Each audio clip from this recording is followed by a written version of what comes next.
Hi friends, welcome to Isha vlogs. ಇದು ಒಂದು ನನ್ನ ರಿಯಲ್ ಲೈಫಲ್ಲಿ ಆಗಿರುವಂಥ ಒಂದು ಸ್ಟೋರಿ. ನಾನು ಇದನ್ನು ಹಾಕಬೇಕು ಬೇಡವಾ ತುಂಬ ಕನ್ಫ್ಯೂಷನಲ್ಲಿದೆ. ಬಟ್ ನಂತರನೇ ತುಂಬ ಜನ ಗೊಂದಲದಲ್ಲಿ ಇರ್ತಾರೆ. ಮಕ್ಕಳಿಗೆ ನಾವು ಹಠಾದಾಗ ಯಾವುದೋ ಹರಕೆ ಹೊತ್ಕೊಬಿಟ್ಟಿರ್ತೀವಿ, ತೀರಿಸ್ತಾ ಹೇಳಿದಾಗ ಏನೇನು ಪ್ರಾಬ್ಲಮ್ ಫೇಸ್ ಮಾಡುತ್ತೀರಾ ಅಂಥವರಿಗೆಲ್ಲ ಒಂದು ಗೈಡೆನ್ಸ್ ಇರುತ್ತೆ ಅಂತ ಹೇಳ್ಕೊಂಡು ನಾನು ಈ ಒಂದು ವ್ಲಾಗ್ನ ಮಾಡ್ತಾ ಇರೋದು.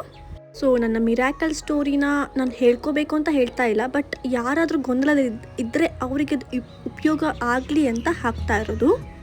ಯಾವುದಾದ್ರೂ ಹರಕೆ ಹೊತ್ಕೋಬೇಕಾದ್ರೆ ಅದನ್ನು ಬರೆದಿಟ್ಕೋಬೇಕು. ಮರ್ತು ಹೋದರೆ ನಾವು ಅದನ್ನು ಅನುಭವಿಸೋದು ಅಷ್ಟಿಷ್ಟಲ್ಲ.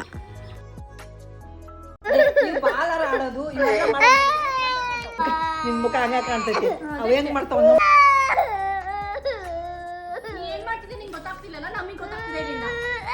ದೇವಸ್ಥಾನ, ಗಂಟೆ, ಟೆಂಪಲ್ ಅಂತಂದರೆ ಸಾಕು, ಆ ಹೆಸರು ಕೇಳಿದ್ರೆ ಸಾಕು, ತುಂಬ ಅಳ್ತಿರೋ ನನ್ನ ಮಗಳಿಗೆ ನಾನು ಇವಾಗ ದೇವಸ್ಥಾನಕ್ಕೆ ಕರ್ಕೊಂಡು ಹೋಗಿ ಅಳುನ ನಿಲ್ಲಿಸೋಕ್ಕೆ, ಅವಳನ್ನ ನಾರ್ಮಲ್ ಆಗಿ ಮಾಡೋಕ್ಕೆ ಮಾಡ್ತಿರೋ ಉಪಾಯಗಳಿದು. ನನ್ನ ಮಗಳಿಗೆ 3 ವರ್ಷ ಆದರೂ ಮಾತು ಬಂದಿರಲಿಲ್ಲ ಅಂತ ಇಕ್ಕೇರಿ ಹತ್ರ ಇರೋ ಹಳೆ ಒಂದು ವೀರಾಂಜನೇಯ ದೇವಸ್ಥಾನದಲ್ಲಿ ಗಂಟೆ ಕೊಡ್ತೀನಿ ಅಂತ ಹೇಳ್ಕೊಂಡಿದ್ದೆ. ಬಟ್ ನಾನು ಯಾವುದೇ ದೇವಸ್ಥಾನಕ್ಕೆ ಕೊಟ್ಟರು ಗಂಟೆ ಆಗುತ್ತೆ ಅಂತ ನಮ್ಮೂರಲ್ಲಿರೋ ಸಾಗರದಲ್ಲಿರೋ ದೇವಸ್ಥಾನಕ್ಕೆ ಗಂಟೆ ಕೊಟ್ಟಿದ್ದೆ. ಬಟ್ ಅದು ಯಾವ ರೀತಿನೂ ಏನೋ ಗೊತ್ತಿಲ್ಲ. ಗಂಟೆ ಅನ್ನೋ ವರ್ಡ್ ಕೇಳಿದರೆ, ಟೆಂಪಲ್ ಅನ್ನೋ ವರ್ಡ್ ಕೇಳಿದರೆ, ದೇವಸ್ಥಾನ ಅನ್ನೋ ಹೆಸರು ಹೇಳಿದ್ರೆ ಸಾಕು ನನ್ನ ಮಗಳು ಅಳಕ್ಕೆ ಸ್ಟಾರ್ಟ್ ಮಾಡಿಬಿಟ್ಟಿದ್ಲು. ಈಗ ಒಂದು 6 ತಿಂಗಳು 1 ವರ್ಷದಿಂದ. ಸೊ ಹಾಗಾಗಿ ಮತ್ತೆ ನಾನು ಇವತ್ತು ಹರಕೆ ತೀರ್ಸೋಣ ಅಂತ ಎಲ್ಲಿ ನಾನು ಬೇಡ್ಕೊಂಡಿದ್ದೀನಿ ಅಲ್ಲೇ ಬಂದುಬಿಟ್ಟು ಗಂಟೆ ಕಟ್ಟಲಿಕ್ಕೆ ಬಂದಿರೋದು. ಇದು ನಮ್ಮ ಊರಿನ ಇಕ್ಕೇರಿಯ ಹಿಂದಿನ ಭಾಗದಲ್ಲಿ ಇರುವಂಥ ಒಂದು ವೀರಾಂಜನೇಯ ದೇವಸ್ಥಾನ. ಇದು ಪುರಾತನವಾದ ವೀರಾಂಜನೇಯ ದೇವಸ್ಥಾನ. ಇಲ್ಲಿ ಬಂದಾಗಲೇ ಗೊತ್ತಾಗಿದ್ದು, ನಾವು ಅಷ್ಟೇ ಇಲ್ಲ, ತುಂಬ ಜನರು ಇಲ್ಲಿ ಗಂಟೆ ಕಟ್ಟಿದ್ದಾರೆ ಅವ್ರ ಕೆಲಸ ಆದಮೇಲೆ ಅಂತ ಹೇಳ್ಕೊಂಡು. ನನ್ನ ಜೀವನದಲ್ಲಿ ಏನು ಪಾಠ ಕಲ್ತಿದ್ದೀನಿ ಅಂತಂದರೆ, ನಾವು ಎಲ್ಲಿ ಯಾರು ದೇವ್ರನ್ನ ನೆನೆಸ್ಕೊಂಡು ನಾವು ಹರಕೆ ಅಂದ್ಕೊಂಡಿರ್ತೀವೋ ಅಲ್ಲೇ ನಾವು ಹೋಗಿ ಹರಕೆ ಕಟ್ಟಬೇಕು ಅಂತ ಹೇಳಿ. ಸೊ ನಾವು ಎಲ್ಲ ದೇವರು ಒಂದೇ ಅಂತ ಬೇರೆ ದೇವಸ್ಥಾನಕ್ಕೆ ಹೋಗಿ ಕಟ್ಟಿದರೆ ಅದು ಬರೋದಿಲ್ಲ ಅಂತ ಇವತ್ತೇ ಗೊತ್ತಾಗಿತ್ತು. ಇವತ್ತು ನಾವು ಇಲ್ಲಿಗೆ ಬರಬೇಕಾದ್ರೆ ಈಶಾನ್ ಕರ್ಕೊಬಂದಿಲ್ಲ, ಯಾಕಂದರೆ ಅವಳಿಗೆ ಈ ದೇವಸ್ಥಾನ ಟೆಂಪಲನ್ನೇ ಅಳ್ತಾಳೆ ಅಂತ ನಾವೇ ಬಂದು ಅವಳ ಹೆಸರಲ್ಲಿ ಅವಳ ಕೈಯಲ್ಲಿ ಮುಟ್ಟಿಸ್ಕೊಬಂದಿದ್ವಿ. ಮಂಗಳವಾರ ಬಂದುಬಿಟ್ಟು ಇಲ್ಲಿ ದೇವಸ್ಥಾನಕ್ಕೆ ಗಂಟೆಯನ್ನು ಕಟ್ಬಿಟ್ಟು ನಾವಿವಾಗ ಎಲ್ಲ ಕಡೆ ಧರ್ಮಸ್ಥಳ, ಸುಬ್ರಹ್ಮಣ್ಯ ಎಲ್ಲ ಕಡೆನೂ ಅವಳನ್ನ ಕರ್ಕೊಂಡು ಹೋಗ್ತಿದ್ದೀನಪ್ಪ, ಅವಳು ಯಾವುದೇ ಕಾರಣಕ್ಕೂ ಅಲ್ಲದೆ ಇರೋ ಹಾಗೆ ನೋಡ್ಕೊಳ್ಳಪ್ಪ ಅಂತ ಹೇಳಿಕೊಂಡು ಬೇಡ್ಕೊಂಡು ಹೋಗಿದ್ವಿ.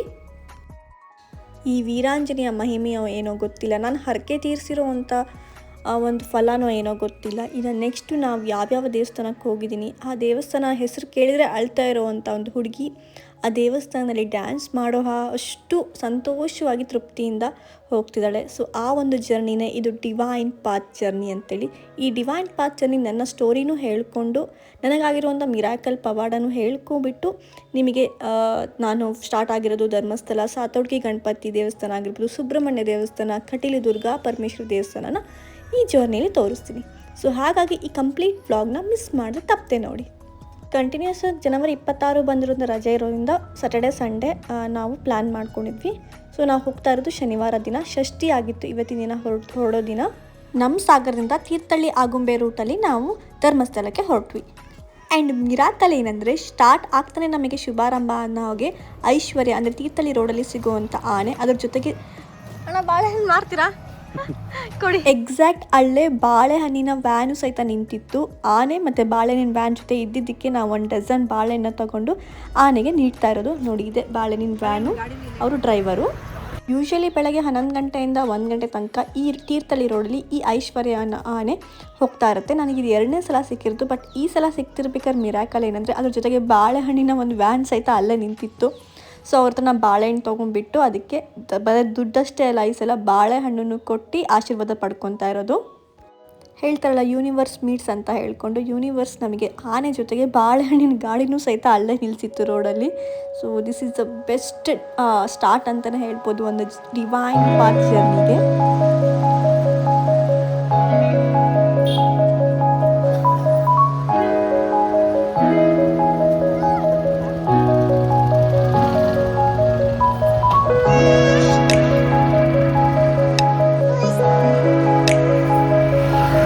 ನನಗಂತೂ ಹೇಳೋಕ್ಕಾಗ್ತಿಲ್ಲ, ಅಷ್ಟೊಂದು ಖುಷಿ ಆಯಿತು. ಬಿಕಾಸ್ ನಾವು ಹೋಗ್ತಿರೋದೇ ದೇವಸ್ಥಾನಗಳ ರೂಟಿಗೆ. ಅಲ್ಲಿ ಹೋಗ್ತಾನೆ ನಮಗೆ ಒಂದು ಗಜಾನನ ಆನೆನೇ ಬಂದು ಆಶೀರ್ವಾದ ಮಾಡಿ ಎಲ್ಲ ಸರಿ ಹೋಗುತ್ತೆ, ಅವಳು ಹೆದರಿಕೆ ಹೋಗುತ್ತೆ ಅನ್ನೋ ಹೇಳೋ ಹಾಗೆ ಒಂದು ಸೂಚನೆ ಇತ್ತು. ಶುಭ ಸೂಚನೆ ಅಂತಲೇ ಹೇಳ್ಬೋದು.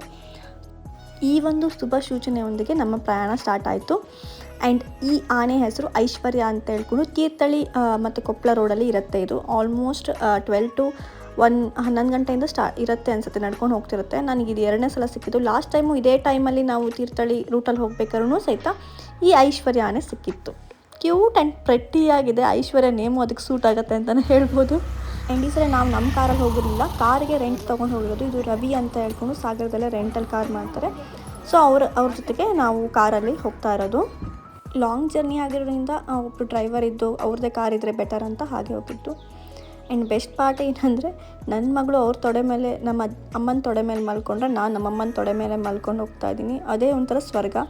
ಸೊ ಎಷ್ಟೇ ದೊಡ್ಡವರಾಗಿ ನಮಗೆ ಮಗು ಆದರೂ ಸಹಿತ ನಮಗೆ ಅಮ್ಮನೇ ಅವ್ರ ಮೇಲೆ ಮಲ್ಕೊಂಡು ಹೋಗೋದೇ ಅದೇ ಹಳೆಯ ನೆನಪಾಗ್ತಾ ಇತ್ತು. ಹೋಗೋ ಜರ್ನಿಯಲ್ಲಿ ಆರಾಮಾಗಿ ನಾನು ನಮ್ಮಮ್ಮ ನಮ್ಮ ಅತ್ತೆ ಎಲ್ಲರೂ ಸೇರಿಕೊಂಡು ಅವಳನ್ನ ಮಲಗಿಸ್ಕೊಂಡು ನಾವು ಹೋಗ್ತಾ ಇರೋದು ಆಗುಂಬೆ ತೀರ್ಥಹಳ್ಳಿ ರೂಟ್ ಆಗಿರೋದ್ರಿಂದ ನಮಗೆ ಆಗುಂಬೆಯಲ್ಲಿ ಒಂದು ವ್ಯೂ ಪಾಯಿಂಟ್ ಸಿಗುತ್ತೆ. ಅಂದರೆ ಆಗುಂಬೆ ಘಾಟ್ ಸೆಕ್ಷನ್ ಆಗಿರೋದ್ರಿಂದ ನಿಮಗೆ ಅಲ್ಲಿ ಮೇಲೆ ನಿಂತ್ಕೊಂಡು ನೋಡಿದ್ರೆ ಪೂರ್ತಿ ಗುಡ್ಡ, ಏನು ಸಹ್ಯಾದ್ರಿ ಹಿಲ್ಸೇ ಕಾಣಿಸುತ್ತೆ. ಸೊ ಇದು ಆಗುಂಬೆಯ ವ್ಯೂ ಪಾಯಿಂಟ್, ಸಹ್ಯಾದ್ರಿ ಹಿಲ್ಸ್. ನಮ್ಮ ಮಲೆನಾಡಿನ ಒಂದು ಹೆಮ್ಮೆ ಅಂತ ಹೇಳ್ಬೋದು ಇದು. ಸೊ ಇದು ಬೆಸ್ಟ್ ಒಂದು ವನ್ಯಜೀವಿಗಳ ಒಂದು ತಾಣ. ಕೆಳಗಡೆ ನೋಡಿದ್ರೆ ಸಿಕ್ಕಾಪಟ್ಟೆ ಹೆದರಿಕೆ ಆಗುತ್ತೆ, ಬಟ್ ವ್ಯೂ ಮಾತ್ರ ಸಖತ್ತಾಗಿದೆ. ಎಸ್ಪೆಷಲಿ ಸನ್ಸೆಟ್ ಏನಾರ ಬಂದರೆ ಸಖತ್ತಾಗಿರುತ್ತೆ ಇಲ್ಲಿ ಆಗುಂಬೆ ಘಾಟಿನ ಸನ್ಸೆಟ್ ವ್ಯೂ. ಆ್ಯಂಡ್ ನನ್ನ ಔಟ್ಫಿಟ್ಟು ಮೈಸೂರು ಸಿಲ್ಕ್ ಸ್ಯಾರಿ, ಅದಕ್ಕೆ ನಾನು ಸಿಂಪಲ್ ಆಗಿರೋ ಒಂದು ಸಿಲ್ಕ್ ಬ್ಲೌಸ್ನೇ ಹಾಕ್ಕೊಂಡಿದ್ದೆ. ಇದ್ರದಕ್ಕೆ ಗ್ರ್ಯಾಂಡ್ ಆಗಿರೋ ಬ್ಲೌಸ್ ಹೊಲಿಸಿದ್ದೀನಿ ಇದ್ರದ್ದು ಮ್ಯಾಚಿಂಗು, ಬಟ್ ಅಷ್ಟು ಗ್ರ್ಯಾಂಡ್ ಆಗಿರೋ ಚುಚ್ಕೊಂಡು ಹೋಗ್ಲಿಕ್ಕೆ ಇಷ್ಟ ಇಲ್ಲ ಅಂತ ಹೇಳ್ಕೊಂಡು ಸಿಂಪಲ್ಲಾಗಿ ಸಿಲ್ಕ್ ಬ್ಲೌಸ್ ಅದಕ್ಕೆ ಮ್ಯಾಚ್ ಆಗೋವಂಥ ಗ್ರೀನ್ ಅಪೋಸಿಟ್ ಬ್ಲೌಸ್ನ ಹಾಕ್ಕೊಂಡು ನಾನು ಮೈಸೂರು ಸಿಲ್ಕ್ ಸ್ಯಾರಿನ ಹಾಕ್ಕೊಂಡು ಹೋಗ್ತಾ ಇರೋದು. ಇದು ಆಗುಂಬೆಯ ತುಂಬ ಘಾಟ್ ಅಂತಲೇ ಹೇಳ್ತಾರೆ. ಘಾಟ್ ಸೆಕ್ಷನು ತಿರುವು ಇರುತ್ತೆ. ಎಲ್ಲ ಒಂದೊಂದು ಸೆಕೆಂಡಿಗೂ ಒಂದೊಂದು ನಿಮಿಷಕ್ಕೂ ತಿರ್ಸ್ಕೊಂಡು ಹೋಗಿ ಗುಡ್ಡನ ತಿರ್ಸ್ಕೊಂಡು ಹೋಗುವಂಥ ಒಂದು ರೋಡು. ಸ್ವಲ್ಪ ಡೇಂಜರಸ್ ಆ್ಯಂಡ್ ರಿಸ್ಕಿ ರೋಡ್ ಅಂತ ಹೇಳ್ಬೋದು. ಬಟ್ ವೆರಿ ಫಾಸ್ಟಾಗಿ ತಲುಪ್ತೀವಿ ನಾವು. ಒಂದು ಅರ್ಧ ಗಂಟೆ ಇರುತ್ತೇನೋ ಅದ್ರ ಜರ್ನಿ, ಆ ಥರ ಘಾಟ್ ಸೆಕ್ಷನು. ಅದಾದಮೇಲೆ ನಮಗೆ ನಾರ್ಮಲ್ ಹೈವೇ ರೋಡೇ ಸಿಗುತ್ತೆ. ಸೊ ಇದೊಂದು ಬ್ರೇಕಿಗೆ ನಮ್ಮಮ್ಮ ಮನೆಯಿಂದನೇ ಚಪಾತಿ, ಪಲ್ಯ, ಚಟ್ನಿ ಪುಡಿ, ಮೊಸರು ಎಲ್ಲ ತೊಗೊಬಂದಿದ್ರು. ನಾನೇ ಏನು ತೊಗೊಂಡು ಹೋಗಿರಲಿಲ್ಲ. ನಾನು ಅಂದ್ಕೊಂಡ್ವಿ, ನಮ್ಮ ಅತ್ತೆ ಹೇಳಿದ್ರು ಚಿತ್ರಾನ್ನ ಮಾಡ್ಕೊಂಡು ಹೋಗೋಣ ಅಂತ. ಎಲ್ಲರೂ ಹೊರಡನೆ ತಿನ್ನೋಣ ಬಿಡಿ ಅಮ್ಮ ಮತ್ತೇನು ಅಂತ ಬಿಟ್ಬಿಟ್ವಿ. ಬಟ್ ಸರ್ಪ್ರೈಸಿಂಗ್ಲಿ ನಮ್ಮಮ್ಮ ಚಪಾತಿ ಪಲ್ಯ ಎಲ್ಲ ತೊಗೊಂಬಂದರು. ಅದನ್ನು ನಾವು ಬ್ರೇಕ್ ಪಾಯಿಂಟ್ ಅಂತ ಹೇಳ್ಕೊಂಡು ಎಲ್ಲರೂ 2 ಚಪಾತಿ, ನೋಡಿ ಟೊಮೆಟೊ ಪಲ್ಯ, ಚಟ್ನಿ ಪುಡಿ, 3 ಥರ ಚಟ್ನಿ ಪುಡಿ, ಅವ್ರ ಜೊತೆ ಮೊಸರು ಸಹಿತ ಪ್ಯಾಕೆಟ್ ಇಟ್ಕೊಂಡ್ಬಂದಿರ ಅಮ್ಮ. ಸೊ ಅದನ್ನೆಲ್ಲ ತೊಗೊಂಡು ನಾವು ಈ ಹೊರಗಡೆ ಬಂದಾಗ ಹಸು ಜಾಸ್ತಿ ಆಗುತ್ತಂತೆ, ಗೊತ್ತಿಲ್ಲ ಯಾಕೆ ಅಂತ. ಅದ್ರ ಜೊತೆಗೆ ಒಂದು ಶೇಂಗಾದ ಹೋಳಿಗೆ ಮೊದಲೇ ಮಾಡಿಟ್ಟಿದ್ದು, ಅದನ್ನು ಸಹಿತ ತೊಗೊಂಬಂದರು. ಸೊ ಈ ಒಂದು ಹೊರಗಡೆನ ವಾತಾವರಣದಲ್ಲಿ ಕುತ್ಕೊಂಡು ನಾವು ಚಪಾತಿ ಮತ್ತು ಶೇಂಗಾ ಹೋಳಿಗೆ, ಚಟ್ನಿ ಇವೆಲ್ಲ ತಿಂತಾ ಇರೋದು. ಇಲ್ಲಿ ಒಂದು ಅಂಗಡಿ ಇತ್ತು. ಈ ಅಂಗಡಿಯಲ್ಲಿ ನೋಡಿ ಎಲ್ಲದೂ ಸಿಗ್ತಾಯಿದೆ ಅಂತ ಅನ್ನಿಸ್ತು. ಪ್ರತಿಯೊಂದು ತರಕಾರಿ, ಹಣ್ಣು, ಬಿಸ್ಕೆಟು, ಹಾಲು, ಏನು ಬೇಕೆಲ್ಲ ಸಿಗ್ತಾಯಿದೆ. ಇದು ಸ್ಟಾಪ್ ಆಗಿತ್ತು ನಮ್ಮದು. ಅಳ್ಳಲಿಗೆ ಅಂತ ಹೇಳ್ಕೊಂಡು ಒಂದು ಊರಿದು. ಸೊ ಈ ಊರಲ್ಲಿ ಒಂದು ಬ್ರೇಕ್ ತೊಗೊಂಡು ತಿನ್ಕೊಂಡು ಹೊರಟ್ವಿ.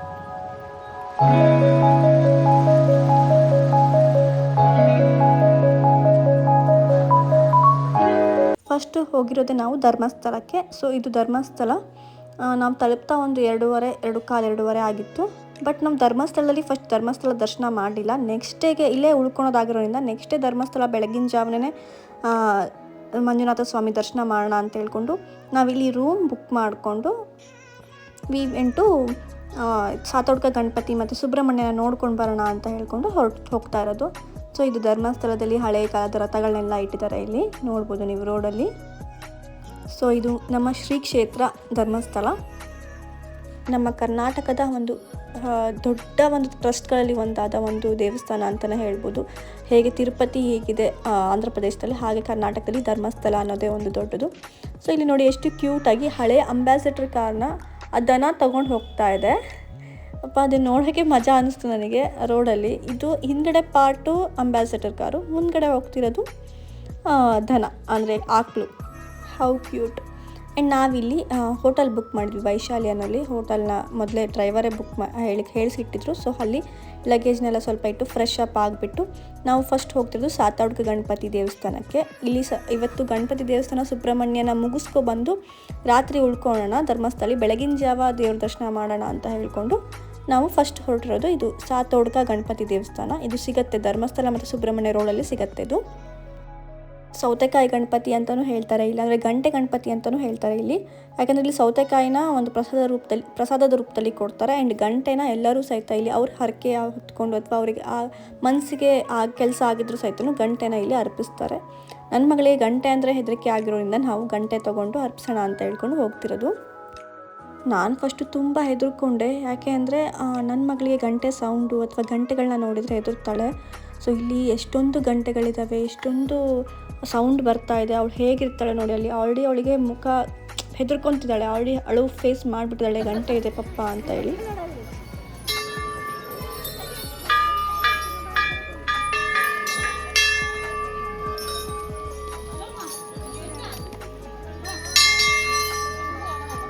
ಸೊ ಇಲ್ಲಿ ವಿಶೇಷ ಏನಂದರೆ ಇಲ್ಲಿರುವ ಗಣಪತಿ ಮೂರ್ತಿಗೆ ಯಾವುದೇ ರೀತಿಯ ಗರ್ಭಗುಡಿ ಇರುವುದಿಲ್ಲ. ಸೊ ಭಕ್ತರು 24x7 ಯಾವಾಗ ಬೇಕಾದ್ರೂ ಬಂದು ಇಲ್ಲಿ ಈ ದರ್ಶನ ಮಾಡ್ಬೋದು. ಇದು ಒಂದು ಮೈದಾನದಲ್ಲಿ ಒಂದು ಮರದ ಕೆಳಗಡೆ ಸ್ಥಾಪಿತವಾಗಿದೆ.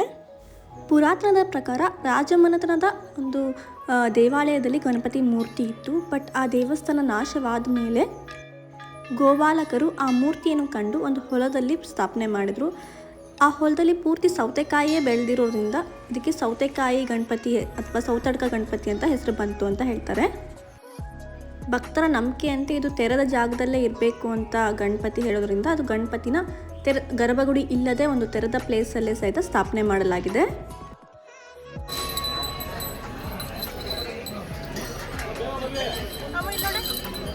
ನನ್ನ ಮಗಳು ಅಷ್ಟೆಲ್ಲ ಗಂಟೆ ಸೌಂಡ್ ಕೇಳಿದ್ರು ಸಹಿತ ಹೆದರ್ಕೊಂತಾಳೆ ಹೊರತು ಅಳ್ತಾ ಇಲ್ಲ. ಮೊದಲಾದ್ರೆ ಒಂದು ಅರ್ಧ ಗಂಟೆ ಅಳ್ತಾನೇ ಇರ್ತಿದ್ಲು ಗಂಟೆ ಸ್ಟಾಪ್ ಮಾಡಿ ಅಂತ. ಸೊ ಅವಳ ಹೆಸರಲ್ಲಿ ಇಲ್ಲಿ ಗಣಪತಿಗೆ ಒಂದು ಗಂಟೆಯನ್ನು ಕಟ್ಟಿದ್ವಿ. ಅವಳು ಯಾವತ್ತೂ ಗಂಟೆ ಅನ್ನೋ ಸೌಂಡ್ ಕೇಳಿದರೆ ಅಥವಾ ದೇವಸ್ಥಾನ ಅನ್ನೋ ಸೌಂಡ್ ಕೇಳಿದರೆ ಹೆದರ್ಕೋಬಾರ್ದು ದೇವ್ರೆ ಅಂತ ಹೇಳ್ಕೊಂಡು ಅವಳ ಕೈಯಲ್ಲೇ ಗಂಟೆ ಕಟ್ಟಿಸ್ಕೊಂಡು ಬರ್ತಾ ಇರೋದು. ಈ ಸೌತಡ್ಕ ಗಣಪತಿ ದೇವಸ್ಥಾನ ಧರ್ಮಸ್ಥಳ ಮತ್ತು ಸುಬ್ರಹ್ಮಣ್ಯ ಹೋಗೋ ಮಧ್ಯದಲ್ಲಿ ಇದೆ. ಧರ್ಮಸ್ಥಳದಿಂದ 20 ಕಿಲೋಮೀಟ್ರು, ಸುಬ್ರಹ್ಮಣ್ಯದಿಂದ 35 ಕಿಲೋಮೀಟ್ರ್ ಆಗುತ್ತೆ. ನಾವಿವಾಗ ಧರ್ಮಸ್ಥಳದಿಂದ ಗಣಪತಿ ದೇವಸ್ಥಾನ ನೋಡಿಕೊಂಡು ನೈಟ್ ಆಗಿತ್ತು. ಸುಬ್ರಹ್ಮಣ್ಯ ಮುಟ್ಟ ತನಕ ಒಂದು 7 ಗಂಟೆ ಆಗಿತ್ತು. ಸುಬ್ರಹ್ಮಣ್ಯ ದೇವಸ್ಥಾನ ದರ್ಶನ ರಾತ್ರಿ 9 ಗಂಟೆ ತನಕ ಇರೋದ್ರಿಂದ ಸೊ 7 ಗಂಟೆ ಅಷ್ಟೊತ್ತಿಗೆ ನಾವಿಲ್ಲಿ ರೀಚ್ ಆದ್ವಿ. ಇವತ್ತು ಶನಿವಾರ ಷಷ್ಠಿ ಆಗಿರೋದ್ರಿಂದ ಸುಬ್ರಹ್ಮಣ್ಯನ ವಾರನೇ ಆಗಿರೋದ್ರಿಂದ ಅಲ್ಲಿ ತೇರು ಸಹಿತ ಇತ್ತು, ಹೂವಿನ ರಥದ ತೇರು ಸಹಿತ ನಡೀತಾ ಇತ್ತು. ಇದು ದಕ್ಷಿಣ ಭಾರತದ ಅತ್ಯಂತ ಪ್ರತಿಷ್ಠಿತವಾದ ದೇವಸ್ಥಾನ ಅಂತ ಹೇಳ್ಬೋದು. ದಕ್ಷಿಣ ಕನ್ನಡ ಜಿಲ್ಲೆಯ ಕುಕ್ಕೆ ಅನ್ನೋ ಸ್ಥಳದಲ್ಲಿ ಕುಮಾರಧಾರ ನದಿಯ ತಟದಲ್ಲಿ ಶ್ರೀ ಸುಬ್ರಹ್ಮಣ್ಯ ಸ್ವಾಮಿ ನೆಲೆಸಿದ್ದಾರೆ. ಇಲ್ಲಿ ಸುಬ್ರಹ್ಮಣ್ಯ ಸ್ವಾಮಿಯನ್ನು ಕಾರ್ತಿಕ ರೂಪದಲ್ಲಿ ಅಂದರೆ ಸರ್ಪದ ದೇವರುಗಳ ನಾಯಕನಾಗಿ ಪೂಜೆ ಮಾಡಲಾಗುತ್ತೆ. ಧಾರ್ಮಿಕ ನಂಬಿಕೆಗಳಲ್ಲಿ ವಾಸುಕಿ ಮತ್ತು ಸರ್ಪ ದೇವತೆಗಳು ಗರುಡನ ಹೆದರಿಕೆಯಿಂದ ಅಂದರೆ ಭೀತಿಯಿಂದ ಇಲ್ಲಿ ಶರಣು ಪಡೆದಿದ್ರು. ಸೊ ಹಾಗಾಗಿ ಇಲ್ಲಿ ಸರ್ಪದೋಷದ ನಿವಾರಣೆ ಹಾಗೂ ಆಶೀರ್ವಾದ ಪಡೆಯಲು ಪ್ರಸಿದ್ಧ ಸ್ಥಳವಾಗಿದೆ. ಬ್ಲೆಸ್ಡ್ ಡೇ ಅಂತಲೇ ಹೇಳ್ಬೋದು. ಯಾಕೆಂದರೆ ನಾವು ದೇವಸ್ಥಾನ ಒಳಗೆ ಕಾಲು ಇಡೋ ಟೈಮಲ್ಲೇ ನಮ್ಮ ಜೊತೆಗೆ ಗಜಾನೂ ಸಹಿತ ಕಾಲಿಡ್ಕೊಂಡು ಹೋಗ್ತಾ ಇದೆ ನೋಡಿ. ಸೊ ಇದು ದೇವಸ್ಥಾನದ ಆವರಣ. ನಾವು ಹೋಗ್ತಾ ಇದ್ದೀವಿ ಅಂತಿದ್ದಂಗೆ ನಮ್ಮ ಜೊತೆಗೆ ಆನೆಯೂ ನಡ್ಕೊಂಡು ಹೋಗ್ತಾ ಇದೆ. ನನಗೂ ಒಂದು ಕ್ಷಣ ಹೆದರಿಕೆನೇ ಆಗೋಯ್ತು. ನಾವೆಲ್ಲ ಹೊರಡ್ತಾ ಇದ್ದೀವಿ ಈ ಕಡೆಯಿಂದ, ಆ ಆನೆ ಮುಂದೆ ತುಂಬ ಚಿಕ್ಕಕ್ಕೆ ಕಾಣಿಸ್ತಿದ್ದೀವಿ. ಆ ದೇವಸ್ಥಾನದ ಒಂದು ಗರ್ಭಗುಡಿ ಒಳಗಡೆ ಹೇಗೆ ಬಕ್ಕೊಂಡು ಹೋಗ್ತಾ ಇದೆ ನೋಡಿ ಆನೆ. ನಾನು ಹೆದರಿಕೆಗೆ ಸರಿಯಾಗಿ ವಿಡಿಯೋ ಮಾಡಲಿಕ್ಕೂ ಆಗಿಲ್ಲ, ಅಷ್ಟೊಂದು ಹೆದರಿಕೆ ಆಗ್ತಾಯಿತ್ತು. ಇದು ಕುಕ್ಕೆ ಸುಬ್ರಹ್ಮಣ್ಯನ ದೇವಸ್ಥಾನ ಒಳಗಡೆ ಆವರಣ. ಸೊ ಈ ಆವರಣದಲ್ಲಿ ದೇವಸ್ಥಾನದ ಮೂರ್ತಿಯ ಮುಂದೆ ಗಣಪತಿ ಅಂದರೆ ಆನೆ ಬಂದುಬಿಟ್ಟು ಡ್ಯಾನ್ಸ್ ಮಾಡ್ತಾ ಇದೆ ನೋಡಿ. ಇದು ಶ್ರೀ ಕುಕ್ಕೆ ಸುಬ್ರಹ್ಮಣ್ಯ ದೇವಸ್ಥಾನದ ಆವರಣ. ಇಲ್ಲಿ ಬಂದು ಆನೆ ನಡ್ಕೊಬಂದು ಇಲ್ಲಿ ಡ್ಯಾನ್ಸ್ ಮಾಡ್ತಿದೆ ದೇವರ ಮುಂದೆ. ಇದಂತೂ ನೋಡಲಿಕ್ಕೆ ಅದ್ಭುತ ಅಂತಲೇ ಹೇಳ್ಬೋದು. ಇಷ್ಟೊಂದು ಅದ್ಭುತ ಮಿರಾಕಲ್ ನಾನು ಎಷ್ಟೇ ದೇವಸ್ಥಾನದಲ್ಲಿ ಯಾವತ್ತೇ ಟೈಮಲ್ಲಿ ಹೋಗಿದ್ದು ಸಹಿತ ಸಿಕ್ಕಿರಲಿಲ್ಲ. ಇದು ನನ್ನ ಪುಣ್ಯ ಟೈಮೋ ಏನೋ ಗೊತ್ತಿಲ್ಲ, ನನಗೆ ಈ ದೃಶ್ಯ ನೋಡಲಿಕ್ಕೆ ತುಂಬ ಅಂದರೆ ತುಂಬ ಸಂತೋಷ ಆಯಿತು.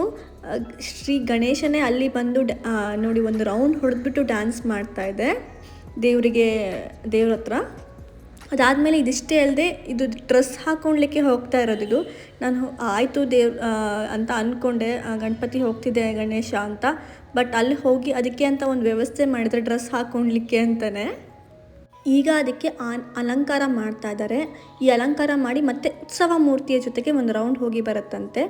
ಸೊ ಹಾಗಾಗಿ ಈ ಆನೆಗೆ ಇಲ್ಲಿ ಕರ್ಕೊಬಂದಿದ್ದಾರೆ ದೇವಸ್ಥಾನದ ಗರ್ಭಗುಡಿ ಅಂದರೆ ಹತ್ತಿರ ಒಳಗಡೆ ಆವರಣದಲ್ಲಿ. ಈ ಕುಕ್ಕೆ ಸುಬ್ರಹ್ಮಣ್ಯ ದೇವಸ್ಥಾನ ಏನಿದೆ ಶ್ರೀ ಋಷಿ ಪರಶುರಾಮನು ಸ್ಥಾಪಿಸಿದ 7 ಪವಿತ್ರ ಅಂದರೆ 7 ಪವಿತ್ರ ಕ್ಷೇತ್ರಗಳಲ್ಲಿ ಇದು ಒಂದಾಗಿದೆ. ನಾಗದೋಷ ಪರಿಹಾರಕ್ಕೆ ಒಂದು ಪವರ್ಫುಲ್ ಟೆಂಪಲ್ ಅಂತಲೇ ಹೇಳ್ಬೋದು ಈ ಕುಕ್ಕೆ ಸುಬ್ರಹ್ಮಣ್ಯ ದೇವಸ್ಥಾನ. ಈಗ ನಮ್ಮ ಗಜಾನನ ಅಂದರೆ ಆನೆ ಚೆನ್ನಾಗಿ ರೆಡಿ ಆಗ್ತಾ ಇದೆ ಉತ್ಸವ ಮೂರ್ತಿಯನ್ನು ಕರ್ಕೊಂಡು ಹೋಗಲಿಕ್ಕೆ. ನಾನು ಅಂದ್ಕೊಂಡು ಪ್ಲ್ಯಾನ್ ಮಾಡಿರುವಂಥ ಟ್ರಿಪ್ ಅಲ್ಲ ಇದು. ಸಡನ್ನಾಗಿ ರಜೆ ಬಂತಲ್ಲ ಅಂತ ಹೋಗ್ತಾ ಇರೋ ಒಂದು ಟ್ರಿಪ್ಪಲ್ಲಿ ನನಗೆ ಈ ಒಂದು ಸನ್ನಿವೇಶ ನೋಡಲಿಕ್ಕೆ ತುಂಬ ಅಂದರೆ ಹೇಳೋಕ್ಕಾಗ್ತಿಲ್ಲ, ಅಷ್ಟೊಂದು ಖುಷಿ, ಮಿರಾಕಲ್ ಅಂತಲೇ ಹೇಳ್ಬೋದು. ಇದ್ರ ಜೊತೆಗೆ ನಂಗೆ ಇನ್ನೊಂದು ಲೈಫಲ್ಲಿ ಮಿರಾಕಲ್ ಅಂದರೆ, ನಾನು ಮನೆಯಿಂದ ಹೊರಡ್ಬೇಕಾದ್ರೆ ಯಾವಾಗಲೂ ತುಪ್ಪದ ದೀಪನ ತೊಗೊಂಡು ಹೊರಡ್ತೀನಿ ಆಲ್ಮೋಸ್ಟ್ ಯಾವುದೇ ದೇವಸ್ಥಾನಕ್ಕಾದ್ರೂ. ಬಟ್ ಈ ಸಲ ಯಾವುದೋ ಒಂದು ಸಂದರ್ಭದಿಂದ ನಾನು ತುಪ್ಪದ ದೀಪನ ಬಂದಿಲ್ಲ. ಬಟ್ ಇಲ್ಲಿ ದೀಪ ಹಚ್ಚೋವಂಥ ಸಂಜೆ 7:30 ಅಷ್ಟೊತ್ತಿಗೆ ದೀಪ ಹಚ್ಚೋ ಕಾರ್ಯಕ್ರಮ ಇರೋದ್ರಿಂದ ಇಲ್ಲಿ ಎಲ್ಲ ಕಡೆಯೂ ಸಹಿತ ಹಂಟೆ ಮತ್ತು ದೀಪನ ಇಟ್ಟಿದ್ರು. ಸೊ ನಾನು ಇಲ್ಲಿ ನಿಂತ್ಕೊಂಡು ನೋಡ್ತಾ ಇದ್ದೆ. ನನ್ನ ಮಗಳು ಹಿಡ್ಕೊಳಕ್ಕೆ ತುಂಬ ಕಷ್ಟ ಅಂತ ಅದೇ ಕಟ್ಟೆ ಮೇಲೆ ನಿಲ್ಲಿಸಿದ್ದೆ ಅವಳನ್ನ. ನಾನು ಮನೆಯಿಂದ ಹೊರಡ್ತಾ ಎಷ್ಟೊಂದು ಹೆದರ್ಕೊಂಡಿದ್ದೆ ಅಂದರೆ, ನನ್ನ ಮಗಳು ಎಲ್ಲಿ ಅಳ್ತಾಳೋ, ಎಷ್ಟು ಕಿರಿಕಿರಿ ಮಾಡ್ತಾಳೋ ದೇವಸ್ಥಾನ ಗಂಟೆ ಅಂತ ಅಂದ್ಕೊಂಡು ಅಲ್ಲೇ ಬಿದ್ದು ಉಳ್ಳಾಡ್ತಿರ್ತಾಳೇನೋ ಅಂತ ಅಂದ್ಕೊಂಡೆ. ನೋಡಿದರೆ ಈ ಆನೆ ಬಂದುಬಿಟ್ಟು ಅವಳ ಮನಸ್ಸನ್ನ ಎಷ್ಟೊಂದು ಹಗುರ ಮಾಡಿದ್ದೆ ಅಂದರೆ, ಆನೆ ನೋಡೋ ಖುಷಿಯಲ್ಲಿ ಅವಳಿಗೆ ಗಂಟೆ ಸೌಂಡ್ಗಳು ಕೇಳಿಸ್ತಾ ಇಲ್ಲ, ದೇವಸ್ಥಾನ ಅನ್ನೋ ಖುಷಿಯಲ್ಲಿ ಎಂಜಾಯ್ ಮಾಡ್ತಾ ಇದ್ದಾಳೆ.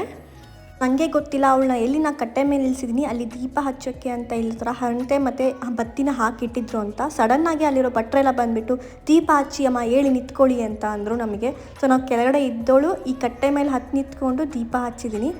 ಸೊ ಇದು ನನಗೆ ಮರೆಯಲಾಗದ ಒಂದು ಘಟನೆ. ನಾನು ಮನೆಯಿಂದ ತುಪ್ಪದ ದೀಪ ತರಲಿಲ್ಲ ಅಂತ ಕಾರಲ್ಲಿ ನೆನೆಸ್ಕೊಂಡು ಬೇಜಾರು ಮಾಡ್ಕೊಂಡಿದ್ದು ನಿಜ. ಅಮ್ಮ ಯಾಕೋ ಮರೆತುಬಿಟ್ಟೆ ತುಪ್ಪ ದೀಪ ಅಂತ. ಬಟ್ ಗೊತ್ತಿಲ್ಲದೇ ನೋಡಿ ಆ ದೇವಸ್ಥಾನದ ಆವರಣದಲ್ಲಿ ದೇವಸ್ಥಾನದ ಇದಕ್ಕೇ ನಾನು ದೀಪ ಹಚ್ಚುವಂಥ ಒಂದು ಅವಕಾಶ ಸಿಕ್ತು.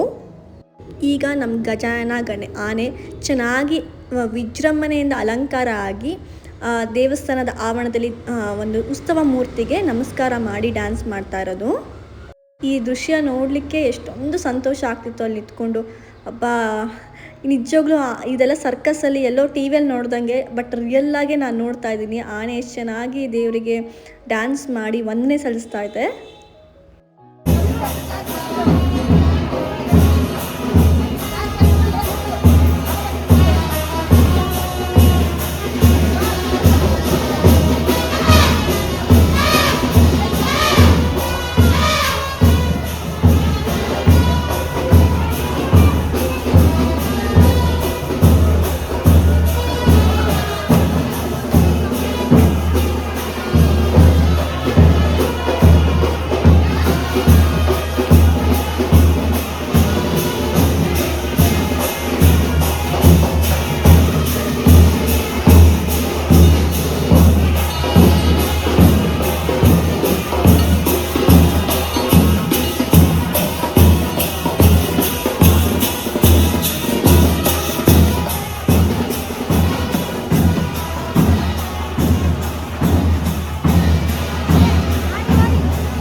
ಎಷ್ಟು ಚಂದ ಅಲ್ಲ. ಆನೆ ಖುದ್ದಾಗಿ ಬಂದು ದೇವರಿಗೆ ನಮಸ್ಕಾರ ಮಾಡಿ ಡ್ಯಾನ್ಸ್ ಮಾಡಿ ವಂದನೆ ಮಾಡಿಕೊಂಡು ಈ ರಥಬೀದಿ ಮೂರ್ತಿ ಉತ್ಸವವನ್ನು ಕರ್ಕೊಂಡು ಹೋಗ್ತಾ ಇರೋದು. ಈ ಆನೆ ಬಂದು ಡೈವರ್ಟ್ ಮಾಡ್ತಾನೋ, ತಾಯ್ತದ ಮಹಿಮೆನೋ ಅಥವಾ ಗಂಟೆ ಕಟ್ಟಿರೋ ಹರಕೆ ತೀರಿಸಿರೋ ಮಹಿಮೆನೋ ಏನೋ ಗೊತ್ತಿಲ್ಲ, ನನ್ನ ಮಗಳು ಈ ದೇವಸ್ಥಾನದ ಆವರಣದಲ್ಲೇ ಡ್ಯಾನ್ಸ್ ಮಾಡಲಿಕ್ಕೆ ಸ್ಟಾರ್ಟ್ ಮಾಡಿದ್ಲು.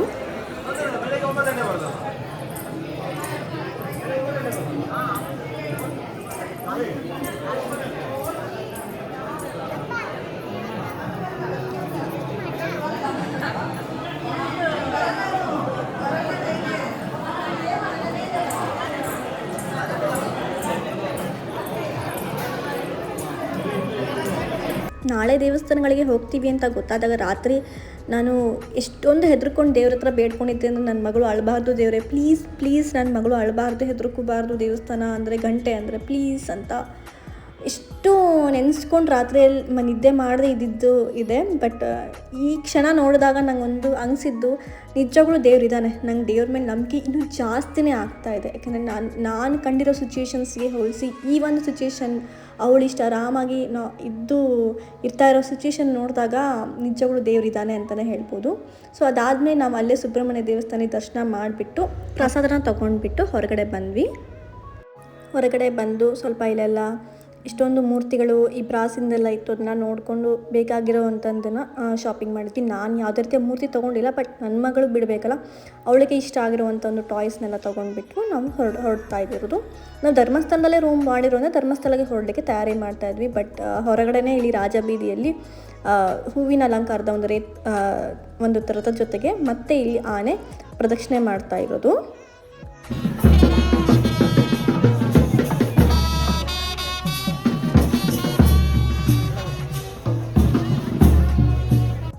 ನಾವಲ್ಲೇ ಕಬ್ಬು ತೊಗೊಂಡ್ಬಿಟ್ಟು ಅದಕ್ಕೆ ಕಬ್ಬನ್ನು ಕೊಟ್ಬಿಟ್ಟು ಆಶೀರ್ವಾದ ಪಡ್ಕೊಂಡ್ವಿ.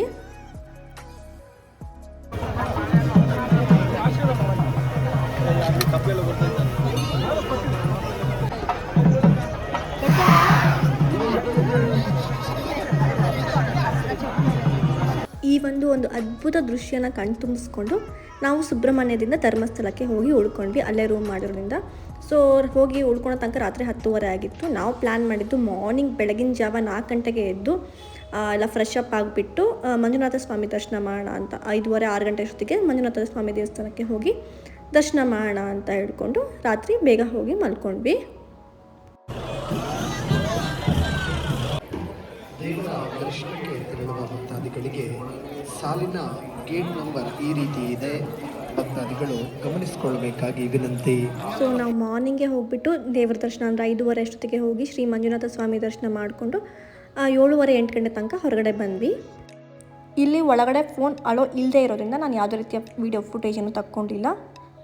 ಈ ದೇವಸ್ಥಾನದ ವಿಶೇಷ ಏನಂದರೆ ಇಲ್ಲಿ ಶ್ರೀ ಮಂಜುನಾಥ ಸ್ವಾಮಿ ಅಂದರೆ ಶಿವನ ರೂಪದಲ್ಲಿ ನೆಲೆಸಿದ್ದಾರೆ. ಈ ದೇವಸ್ಥಾನದ ಆಡಳಿತ ಜೈನ ಧರ್ಮದ ಹೆಗಡೆ ಕುಟುಂಬದಲ್ಲಿ ಇದ್ದರೂ ಸಹಿತ ಬಟ್ ಪೂಜೆ ಮಾತ್ರ ವೈದಿಕ ಬ್ರಾಹ್ಮಣರಿಂದ ನಡೆಯುತ್ತೆ. ಇಲ್ಲಿ ಎಲ್ಲ ಜಾತಿ ಧರ್ಮ ಭಾಷೆಯವರಿಗೆ ಇಲ್ಲಿ ಸಾಮಾನ್ಯವಾಗಿ ಸ್ವಾಗತ ವೆಲ್ಕಮ್ ಇರುತ್ತೆ. ದಿನಾನು ಸಾವಿರಾರು ಭಕ್ತರಿಗೆ ಅನ್ನದಾನ ಊಟ ಮತ್ತು ನೆರವು ಕೇಳಿ ಬಂದವರಿಗೆ ಅಭಯದಾನ ವಿದ್ಯಾದಾನ ಸೊ ಇವೆಲ್ಲದೂ ಈ ಧರ್ಮಸ್ಥಳದ ವಿಶೇಷಗಳು.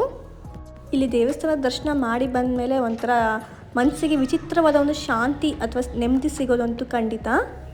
ಇಲ್ಲಿ ಮನೆಗೆ ಕಟ್ಟಲಿಕ್ಕೆ ಕಾಯಿ ಸಹಿತ ಕೊಡ್ತಾರೆ. ಒಳಗಡೆ ಅಲ್ಲಿ ಕಾಣಿಕೆ ಕೊಟ್ಟಾಗ ಅವ್ರ ಹತ್ರ ಹೇಳಿದರೆ ಕಾಯಿದು ಒಂದು ಟೋಕನ್ ಕೊಡ್ತಾರೆ. ನಮಗೆ ಎಷ್ಟು ಬೇಕೋ ಅಷ್ಟು ಕಾಯಿನ ತೊಗೊಂಡು ಬರ್ಬೋದು ಮನೆಗೆ ಕಟ್ಟಲಿಕ್ಕೆ ಅಂತ. ಜೊತೆಗೆ ದೃಷ್ಟಿ ದೋಷ ಅಥವಾ ಯಾವ್ದಾರ ದೋಷ ಇದ್ದರೂ ಸಹಿತ ಒಳಗಡೆ ದೇವಸ್ಥಾನದ ಆವರಣದಲ್ಲಿ ಮಂಜುನಾಥ ಸ್ವಾಮಿ ಹತ್ರ ತೀರ್ಥ ಸ್ನಾನ ಮಾಡಿಸ್ಲಿಕ್ಕೆ ಅಂತ ಟೋಕನ್ ಕೊಡ್ತಾರೆ. ಅಲ್ಲಿ ನಾವು ಎಷ್ಟು 50 ರೂಪಾಯಿ 100 ರೂಪಾಯಿ ಅಂದರೆ ಕಾಣಿಕೆ ಇಟ್ಟರೆ ಅವರೊಂದು ಟೋಕನ್ ಕೊಡ್ತಾರೆ. ಅದನ್ನು ತೊಗೊಂಡು ಹೋಗಿಬಿಟ್ಟು ಅಲ್ಲೇ ಎಲ್ಲ ಪ್ರಸಾದ ಕೊಡ್ತಾ ಇರೋ ಒಂದು ಜಾಗದಲ್ಲಿ ತೀರ್ಥ ಸ್ನಾನ ಮಾಡಿಸ್ತಾ ಇರ್ತಾರೆ ಕೊಡಪಾಣದಲ್ಲಿ. ಸೊ ನಾವು ಹೋಗಿ ನಮ್ಮ ಮಗಳಿಗೆ ಮತ್ತು ನಾನು ನಮ್ಮ ಮನೆಯವರೆಲ್ಲರೂ ಸೇರಿಕೊಂಡು ಆ ತೀರ್ಥ ಸ್ನಾನ ಮಾಡಿಸ್ಕೊಂಡು ಬಂದ್ವಿ. ಬೆಳಗ್ಗೆ 5:30ಗೆ ನಾವು ಹೋಗಿ ದೇವಸ್ಥಾನಕ್ಕೆ ದರ್ಶನ ನಿಂತಿರೋದ್ರಿಂದ ಬೇಗನೆ ಆಯಿತು. ಮತ್ತು ಸ್ಪೆಷಲ್ ಟಿಕೆಟ್ 200 ರೂಪಾಯಿ ಟಿಕೆಟ್ ತೊಗೊಂಡು ಹೋಗೋದ್ರಿಂದ 1.5 ಅವರಲ್ಲೇ ಹೊರಗಡೆ ಬಂದುಬಿಟ್ವಿ. ಇಲ್ಲಿ ಬಂದು ಟಿಫನ್ ತಿಂದ್ಕೊಂಡು ನಾವು ನೆಕ್ಸ್ಟ್ ಪ್ರಯಾಣ ಇಲ್ಲಿ ಧರ್ಮಸ್ಥಳದ ಉಜಿರೆ ಹತ್ರನೇ ಇರುವಂಥ ಒಂದು ಒಂದು ಪ್ಲೇಸಲ್ಲಿ ಸೂರ್ಯ ಟೆಂಪಲ್ ಅಂತ ಅಂದರೆ ಸದಾಶಿವ ರುದ್ರ ದೇವಸ್ಥಾನ ಇದೆ. ಇಲ್ಲಿ ಮಣ್ಣಿನ ಮೂರ್ತಿಗಳನ್ನೆಲ್ಲ ಹರಕೆ ಕೊಡ್ತಾರೆ. ಸೊ ಈ ಒಂದು ದೇವಸ್ಥಾನಕ್ಕೂ ಸಹಿತ ನಾವು ವಿಸಿಟ್ ಮಾಡಿದ್ವಿ. ನಮ್ದು ಯಾವುದು ಹರಕೆ ಇಲ್ಲದೆ ಇರೋದ ಕಾರಣ ಬರೀ ದೇವ್ರ ದರ್ಶನ ಮಾಡಿಕೊಂಡು ನಾವಿವಾಗ ನೆಕ್ಸ್ಟು ನಮ್ಮ ಪ್ರಯಾಣ ನನ್ನ ಫೇವ್ರೆಟ್ ಅಂತ ನನ್ನ ಇಷ್ಟ ದೇವರು ದುರ್ಗಾದೇವಿ ದೇವಸ್ಥಾನಕ್ಕೆ ಅಂದರೆ ಕಟೀಲು ಶ್ರೀ ದುರ್ಗಾ ಪರಮೇಶ್ವರಿ ದೇವಸ್ಥಾನಕ್ಕೆ ಹೋಗಿರೋದು. ಈ ದೇವಸ್ಥಾನ ನನ್ನ ಫೇವ್ರೆಟ್ ಅಂತ ಯಾಕೆ ಹೇಳ್ತೀನಿ ಅಂದರೆ ಇದ್ರ ಜೊತೆಗೆ ನನ್ನ ಒಂದು ಪರ್ಸ್ನಲ್ ಸ್ಟೋರಿನೂ ಇದೆ. ನಾನು ಚಿಕ್ಕಕ್ಕಿಂತ ನಮಗೆ 7th ಸ್ಟ್ಯಾಂಡರ್ಡಲ್ಲಿ ಮಂಗಳೂರಿಗೆ ಒಂದು ವಾಟರ್ ಪಾರ್ಕಿಗೆ ಟ್ರಿಪ್ ಕರ್ಕೊಂಡು ಹೋಗಿದ್ರು. ಸೊ ಆವಾಗ ಇಲ್ಲಿ ಕಟೀಲ್ ದುರ್ಗಾ ಪರಮೇಶ್ವರಿ ದೇವಸ್ಥಾನಕ್ಕೂ ಸಹಿತ ಕರ್ಕೊಂಡು ಹೋಗಿದ್ರು. ಅಂದರೆ ನಾನು 7th ಸ್ಟ್ಯಾಂಡರ್ಡ್ ಅಂದರೆ ಒಂದು 10-12 ವರ್ಷ ವಯಸ್ಸಲ್ಲಿ ನಾನಿಲ್ಲಿ ಫಸ್ಟ್ ಟೈಮ್ ಹೋಗಿದ್ದೆ ನೆನಪು. ಅದೇ ಫಸ್ಟು ಮತ್ತೆ ಬಂದಿರೋದು ಇವತ್ತೇನೆ ನಾನು. ಆಗ ದೇವಸ್ಥಾನ ಈ ರೀತಿಯೆಲ್ಲ ಇಂಪ್ರೂವ್ಮೆಂಟ್ ಇರಲಿಲ್ಲ. ತುಂಬ ಚಿಕ್ಕದಾಗಿ ಚೊಕ್ಕವಾಗಿ ಒಂದು ಸೇತುವೆ ಮೇಲೆ ಇತ್ತು. ಈಗಲೂ ನನ್ನ ನೆನಪಿದೆ. ಆ ಸೇತುವೆಯ ಮೇಲೆ ನಡ್ಕೊಂಡು ಸಾಲಚ್ಚಿ ನಮ್ಮ ಹುಡುಗರನ್ನ ನಾವಂದರೆ ಸ್ಕೂಲ್ ಯೂನಿಫಾರ್ಮ್ ಅಂದರೆ ಇದರೊಳಗೆ ಹುಡ್ಕೊಂಡು ಹೋಗಿ ಆ ದೇವರ ದರ್ಶನ ಮಾಡಿದಾಗ ನನಗೆ ಕಂಡಿದ್ದು ಈ ಒಂದು ಅದ್ಭುತವಾದ ಒಂದು ಗೋಲ್ಡನ್ ಮೂರ್ತಿ. ಅಂದರೆ ಈಗಲೂ ನನ್ನ ಮುಂದೆ ಕಣ್ಮುಚ್ಕೊಂಡ್ರೆ ಈ ಮೂರ್ತಿನ ನೆನಪಾಗತ್ತೆ. ನೀವು ನಂಬ್ತಿರೋ ಬಿಡ್ತಿರೋ 7th ಸ್ಟ್ಯಾಂಡರ್ಡಲ್ಲಿ ಈ ದೇವರ ಮೂರ್ತಿ ನನಗೆ ಎಷ್ಟು ಪ್ರಭಾವ ಬೀರಿತ್ತು ಅಂದರೆ ನಾನು ಅಲ್ಲೇ ಒಂದು 10 ರೂಪಾಯಿ ಕೊಟ್ಟು ಒಂದು ಸಣ್ಣ ಫೋಟೋನ ತೊಗೊಂಡ್ಬಂದ್ಬಿಟ್ಟು ನಮ್ಮ ಅಮ್ಮನ ಮನೇಲಿ ನಾನು ಇಟ್ಟಿದ್ದೆ. ಅಂದರೆ ಚಿಕ್ಕ ವಯಸ್ಸಲ್ಲಿ ಈಗಲೂ ಸಹಿತ ನಮ್ಮ ಅಮ್ಮನ ಮನೇಲಿ ಆ ಫೋಟೋ ಇದೆ. ಅದು ಯಾವ ಜನ್ಮದ ಅನುಬಂಧನೋ ಏನೋ ಗೊತ್ತಿಲ್ಲ. ಆ ಒಂದು ಚಿಕ್ಕ ವಯಸ್ಸಲ್ಲೇ ನಾನು ಆ ಒಂದು ದುರ್ಗಾ ಪರಮೇಶ್ವರಿ ಟೆಂಪಲ್ ಫೋಟೋನ ತೊಗೊಬಂದು ಮನೇಲಿಟ್ಟಿದ್ದೆ. ಅದ್ರ ಪ್ರಭಾವನ ಏನೋ ಗೊತ್ತಿಲ್ಲ. ನನ್ನ ಗಂಡನ ಮನೆ ದೇವರು ಸಹಿತ ದೇವಿ ರೂಪನೇ ಸ್ವರೂಪನೇ ಆಗಿರುವಂಥ ಅಂಬಾಭವಾನಿ ಆಗಿರೋದ್ರಿಂದ ದುರ್ಗಾ ಸ್ವರೂಪನೇ ಆಗಿದೆ. ಆ್ಯಂಡ್ ನನ್ನ ಮಗಳಿಗೂ ಸಹಿತ ನಾವು ಈಶಾ ಅಂತ ಹೆಸರಿಟ್ಟಿದ್ದೀವಿ. ಈಶಾ ಅಂದರೆ ಪಾರ್ವತಿ, ಅಂದರೆ ದುರ್ಗಾ ದೇವಿಯ ಇನ್ನೊಂದು ಹೆಸರು. ಅವಳು ಈ ದೇವಸ್ಥಾನದಲ್ಲೂ ಸಹಿತ ಇದೊಂದು ಮಂಟಪ ಸ್ಟೇಜ್ ಥರ ಕಾಣಿಸ್ತು ಅವಳಿಗೆ. ಈ ದೇವಸ್ಥಾನದ ಮುಂದೆ ಆವರಣದಲ್ಲಿರೋ ಈ ಮಂಟಪ. ಸೊ ಆ ಮಂಟಪದಲ್ಲಿ ತಾನೇ ಹೋಗಿ ನಿಂತ್ಕೊಂಡು ಡ್ಯಾನ್ಸ್ ಮಾಡಲಿಕ್ಕೆ ಸ್ಟಾರ್ಟ್ ಮಾಡಿದ್ಲು. ನನಗೆ ಈಗಲೂ ನಂಬೋಕ್ಕಾಗ್ತಿಲ್ಲ ಇವಳು ನನ್ನ ಮಗಳೇನಾ ಅಂತ ಹೇಳ್ಕೊಂಡು. ಯಾಕೆಂದರೆ ಈಗ 6 ತಿಂಗಳು 1 ವರ್ಷದಿಂದ ದೇವಸ್ಥಾನ ಅಂದರೆ ಅಳ್ತಾ ಇರೋ ಹುಡುಗಿ ಗಂಟೆ ಅಂದರೆ ಆಳ್ತಾ ಇದ್ದಿದ್ದು ಹುಡುಗಿ ದೇವಸ್ಥಾನದ ಆವರಣದ ಮಂಟಪದಲ್ಲಿ ತಾನೇ ಡ್ಯಾನ್ಸ್ ಮಾಡ್ತಿದ್ದಾಳೆ ಅಂತ. ದೇವರು ಇದ್ದಾನೆ ಅನ್ನೋದಕ್ಕೆ ಇದೇ ಒಂದು ಸಾಕ್ಷಿ. ನನ್ನ ಜೀವನದಲ್ಲಿ ಆಗಿರುವಂಥ ಒಂದು ದೊಡ್ಡ ಮಿರಾಕಲ್ ಅಂದರೆ ಇದು. ನಾನು ತಾಯ್ತ ಕಟ್ಟಿಸ್ಕೊಬಂದು ಅಲ್ಲಿ ಗಂಟೆ ಕೊಟ್ಟು ಹರಕೆ ತೀರಿಸೋದ್ರಿಂದನೂ ಯಾವ ಪ್ರಭಾವದಿಂದನೂ ಅಂತ ಗೊತ್ತಿಲ್ಲ. ಬಟ್ ಒಂದು ಸೊಲ್ಯೂಷನ್ ನನ್ನ ಲೈಫಲ್ಲಿ ಇದೊಂದು ದೊಡ್ಡ ಸಮಸ್ಯೆ ಆಗಿತ್ತು. ಅವಳು ಅಳ್ತಾ ಇದ್ಲು, ಕಿರಿಕಿರಿ ಮಾಡ್ತಾ ಇದ್ಲು. ದೇವಸ್ಥಾನ ಅಂದರೆ ಟೆಂಪಲ್ ಸೌಂಡಿಗೆ, ಗಂಟೆ ಸೌಂಡಿಗೆ ಅಂತ ತುಂಬ ಜನ ನನ್ನ ಫ್ರೆಂಡ್ ಸರ್ಕಲ್ಗೆ ತುಂಬ ಜನಕ್ಕೆ ಗೊತ್ತಿದೆ ಇದು ಸಹಿತ. ಸೊ ಅದು ಎಷ್ಟು ಕಡಿಮೆ ಆಗಿ ತಾನೇ ಅವಳು ಡ್ಯಾನ್ಸ್ ಮಾಡ್ತಿದ್ದಾಳೆ ಆವರಣದಲ್ಲಿ ಅನ್ನೋದೇ ನನಗೊಂದು ದೊಡ್ಡ ಮಿರಾಕಲ್ ಅಥವಾ ಒಂದು ಬ್ಲೆಸ್ಸಿಂಗ್ ಅಂತ ಹೇಳ್ಬೋದು. ಸೊ ಇದನ್ನು ನಾನು ಏನು ಹೇಳಕ್ಕೆ ಟ್ರೈ ಮಾಡ್ತಿದ್ದೀನಿ ಅಂತಂದರೆ, ನಾನೇನೋ ಕೊಚ್ಕೊತಾ ಇಲ್ಲ, ಬಟ್ ದೇವ್ರು ಇರೋದು ನಿಜ. ನೀವು ದೇವರ ಮೇಲೆ ಶ್ರದ್ಧಾ ಭಕ್ತಿ ನಂಬಿಕೆನ ತುಂಬ ಚೆನ್ನಾಗಿ ಇಟ್ಟು ಪೂಜೆ ಮಾಡಿದರೆ, ನಿಮ್ಮ ಮನಸ್ಸು ಶುದ್ಧವಾಗಿದ್ದರೆ, ಹೇಳ್ತಾರಲ್ಲ ಮನಸ್ಸೇ ದೇವಾಲಯ ಮನೆಯೇ ಮಂತ್ರಾಲಯ ಅಂತ ಹೇಳ್ಕೊಂಡು, ನೀವು ಮನೆಯಲ್ಲೇ ನೀವು ಮನಸ್ಸಿಂದನೇ ನೀವು ಏನೇ ಮಾಡಿದ್ರು ಸಹಿತ ದೇವ್ರು ತಾನಾಗೆ ಕರೆಸ್ಕೊಂಡ್ಬಿಟ್ಟು ಎಲ್ಲದಕ್ಕೂ ಸೊಲ್ಯೂಷನ್ ಕೊಡ್ತಾರೆ. ಈ ದೇವಸ್ಥಾನ ನೇತ್ರಾವತಿಯ ದಡದ ತೀರದಲ್ಲಿ ಇರೋದ್ರಿಂದ ಇಲ್ಲಿ ಈ ನೇತ್ರಾವತಿ ದಡದಲ್ಲಿ ಈ ಥರ ಎಲ್ಲ ಕಲ್ಲುಗಳನ್ನ ಜೋಡಿಸಿರ್ತಾರೆ. ಯಾಕೆ ಅಂತ ಗೊತ್ತಾ ನಿಮಗೆ? ಈ ಥರ ಎಲ್ಲ ಜನರು ಒಂದು ಕಲ್ಲು ಮೇಲೆ ಒಂದು ಕಲ್ಲು ಇಟ್ಟಿದ್ದಾರೆ. ಎಷ್ಟು ಫ್ಲೋರಿನ ಮನೆ ಆಗಬೇಕು ಅಂತ ನೆನೆಸ್ಕೊಂಡು ದೇವ್ರ ಹತ್ರ ಬೇಡ್ಕೊಂಡು ಈ ಥರ ಕಲ್ಲು ಮೇಲೆ ಕಲ್ಲನ್ನ ಇಟ್ಬಿಟ್ಟು ಬರ್ತಾರೆ. ನನ್ನ ಮಗಳು ಸಹಿತನೂ ಕಲ್ಲನ್ನ ಜೋಡಿಸ್ತಾ ಇದ್ದಾಳೆ. ತಾನು ಮನೆ ಕಟ್ಟಬೇಕು ಅಂತ ನಾನು ಒಂದು ಜೋಡಿಸಿದ್ದೀನಿ.